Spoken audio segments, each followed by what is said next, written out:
Hello everyone, welcome to Economics Capsule. In the previous video we have seen law of increasing returns to scale और returns to scale में क्या क्या आता है उसका पहला type. Today we are going to see the second type and the second type is decreasing returns to scale और इसको कहते हैं diminishing returns to scale.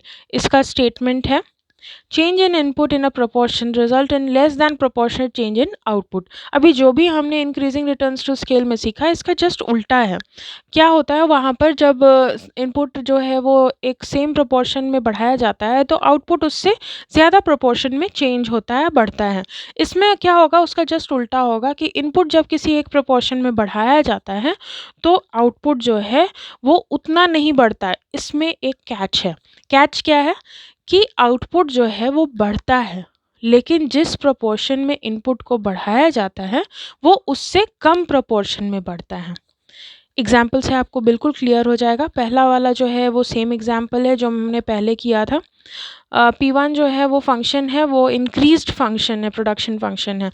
So P1 is the function of x L. X क्या है वो quantity है, amount by which input changes. ठीक है, एल और के जो है वो एक्स अमाउंट से बढ़ गया।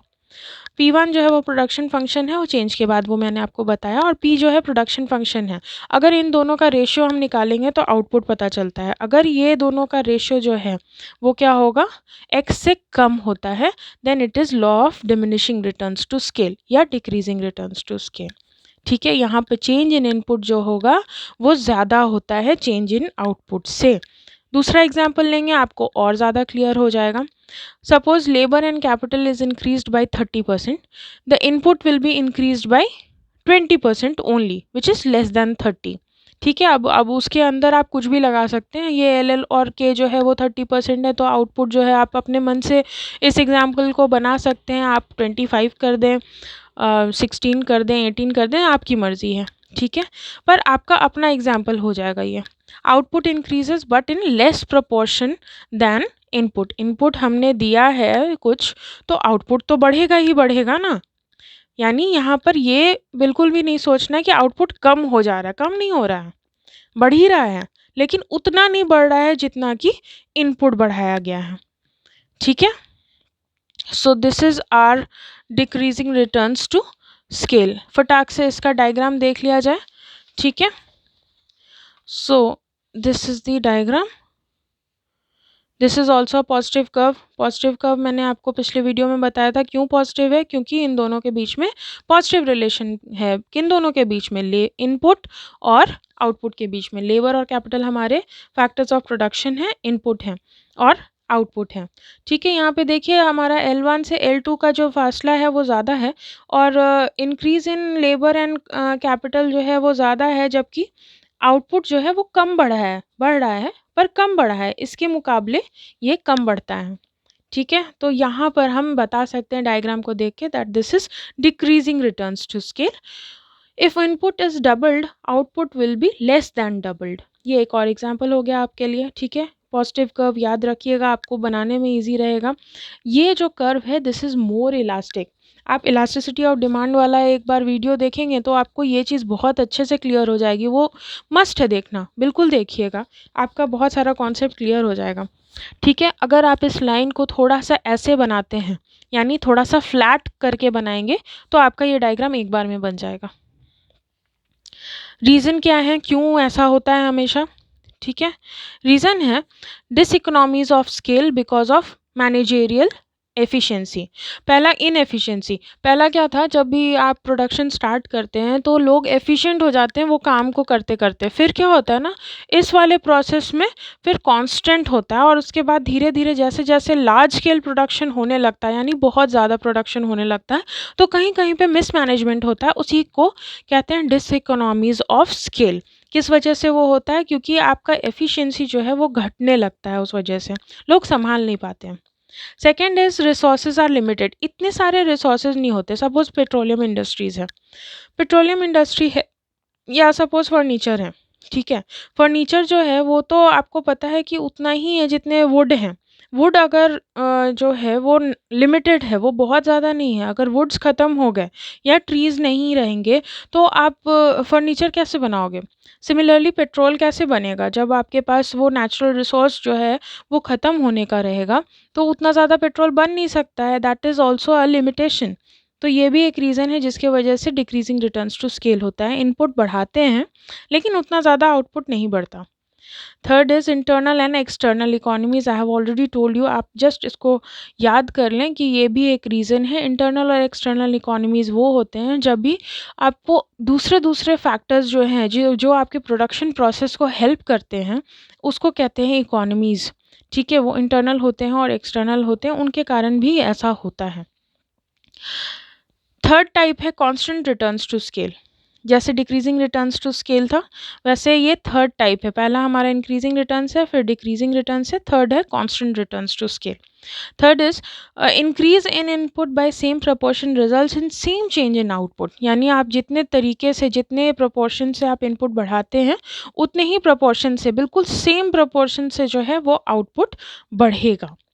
ठीक है, यहाँ पे भी क्या हो रहा है, इनपुट बढ़ा रहे हैं तो आउटपुट बढ़ता है। सेम एग्जाम्पल लेंगे जो हमने पहले दो चीज़ों में लिया हुआ है, इंक्रीजिंग रिटर्न्स और डिक्रीजिंग रिटर्न्स में लिया है।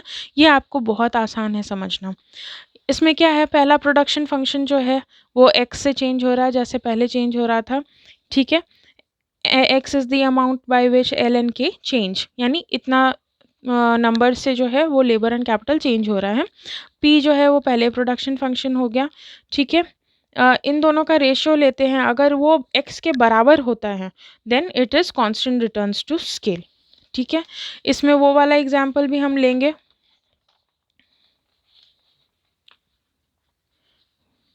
ये रहा वो example, change in input by 20% then change in output by 20%। यानी अगर हम इनपुट को 20% से बढ़ा रहे हैं, उसी 20% से आउटपुट भी बढ़ेगा। इसके रीज़न क्या क्या हैं? Internal and external economies are equal to internal and external diseconomies. जो फैक्टर्स हमारे प्रोडक्शन प्रोसेस को हेल्प करते हैं, वही फैक्टर्स जो हैं, और कुछ फैक्टर्स जो हैं जो प्रोडक्शन प्रोसेस को डिग्रेड करते हैं या फिर उनकी एफिशिएंसी को घटाते हैं, वो दोनों यहाँ पर बराबर हैं। ठीक है, next is homogeneous production function, यानी एक ही तरह का प्रोडक्शन फंक्शन है। होमोजीनियस का मतलब होता है सेम प्रोडक्शन फंक्शन है, इसीलिए ऐसा कांस्टेंट रिटर्न्स टू स्केल होता है। इसका डायग्राम देख लेते हैं। इसका डायग्राम जो होता है वो होता है पॉजिटिव, क्योंकि इन दोनों के बीच का रिलेशनशिप क्या है, पॉजिटिव है। जैसे भी इनपुट बढ़ेगा आउटपुट भी बढ़ेगा और सेम प्रोपोर्शन से बढ़ेगा। देखो ये दोनों लाइन और ये दोनों लाइन के बीच में गैप बिल्कुल सेम है। ये वाला लाइन अगर आप 45 डिग्री के एंगल पे ड्रॉ करेंगे तो आपका डायग्राम परफेक्ट बनेगा। अब हम एक कुछ कंबाइंड डायग्राम्स देख लेते हैं जो कि इंक्रीजिंग, डिक्रीजिंग और कांस्टेंट रिटर्न्स को दिखाता है, और उसके पहले हम ये एक शेड्यूल देखेंगे जिससे आपका और क्लियर हो जाएगा। ये सारा लेबर का कॉलम है, ये कैपिटल है, ये change in labour and change in capital है, मतलब कितने परसेंटेज से, कितने प्रोपोर्शन से लेबर और कैपिटल को चेंज किया गया है, तो प्रोडक्ट हमारा इतना आता है। ठीक है, तो अब इनमें परसेंटेज चेंज अगर हम निकालेंगे इसका, तो ये हमारा परसेंटेज चेंज निकलेगा टोटल प्रोडक्ट में। यहाँ देखो 100% है। ठीक है, 10 से लेके 30 अगर हो जाता है तो वो होता है 200%। आई होप यू नो कि परसेंटेज चेंज कैसे निकालते हैं। परसेंटेज चेंज निकालते हैं, सपोज कोई वैल्यू है x और वो चेंज होके हो गया x1। ठीक है, तो यहाँ पे क्या करते हैं हम, x1 minus x divided by x into 100, ये फॉर्मूला होता है परसेंटेज चेंज का। यहाँ पे देखो वही चीज़ होगा, 30 माइनस 10 डिवाइडेड बाई 10 करोगे तो 200% निकलेगा। ठीक है, तो देखो 100 से 200% हो रहा है, 50 से 100 हो रहा है, यानी ये कितना बढ़ रहा है, जितना बढ़ रहा है उससे ज़्यादा ही बढ़ोतरी हो रही है हमारे टोटल प्रोडक्ट में। टोटल प्रोडक्ट क्या है यहाँ पे, दिस इज आउटपुट। ठीक है, टोटल प्रोडक्ट जो है वो आउटपुट है। तो ये क्योंकि it is giving more than proportionate change in total product, इसीलिए ये हो गया इंक्रीजिंग रिटर्न्स टू स्केल। फिर देखो 33% से चेंज हो रहा है, ये सारे परसेंटेज हैं। 33% से चेंज हो रहा है, ये भी 33% से, 25% से। ये देखोगे, ये कैलकुलेट करोगे तो आपको खुद ही समझ में आ जाएगा। तो ये जो है वो कांस्टेंट रिटर्न्स टू स्केल के अंदर आ गया। और ये वाला जो है, क्योंकि इसका वैल्यू कम हो रहा है, बढ़ रहा है, इतना ज़्यादा वो आउटपुट बढ़ाया है, इतना इनपुट लगाने पे 10% आउटपुट आ रहा है, लेकिन क्या है, डिक्रीजिंग रिटर्न्स है ये। ठीक है, so this is decreasing returns to scale. आप जब बुक में देखोगे या कहीं पे पढ़ते हो, जहाँ पे भी, वहाँ देखोगे इनके दो तरह के डायग्राम्स होते हैं। पहला डायग्राम है ये वाला, ये आइसोक्वांट है। ये जो इतने भी ये इस वाले दिख रहे हैं ना, ये आइसोक्वांट है, ये इक्वल प्रोडक्ट कर्व्स भी इसको कहते हैं। इस पे एक सेपरेट वीडियो बनाना है, तब आपको ज़्यादा समझ में आएगा। बस आप इतना समझ लीजिए, जब दो फैक्टर्स ऑफ प्रोडक्शन को हम प्रोडक्शन में लगाते हैं, तो एक लाइन में जो है, इस लाइन में जैसे Q1 है, ठीक है, उसमें हम लेबर और कैपिटल जितना भी लगाएंगे वो सेम प्रोडक्ट देगा। ये पूरे लाइन पर जितना भी आउटपुट होगा वो आउटपुट लेवल सेम होगा। That is isoquant. ठीक है, ये देखो, जब आइसोक्वांट ऐसे बढ़ रहा हो तो यहाँ से यहाँ तक ये हो गया तुम्हारा इंक्रीजिंग रिटर्न्स टू स्केल, ये कांस्टेंट है। ठीक है, यहाँ पर, और ये वाला जो है, this is decreasing returns to scale.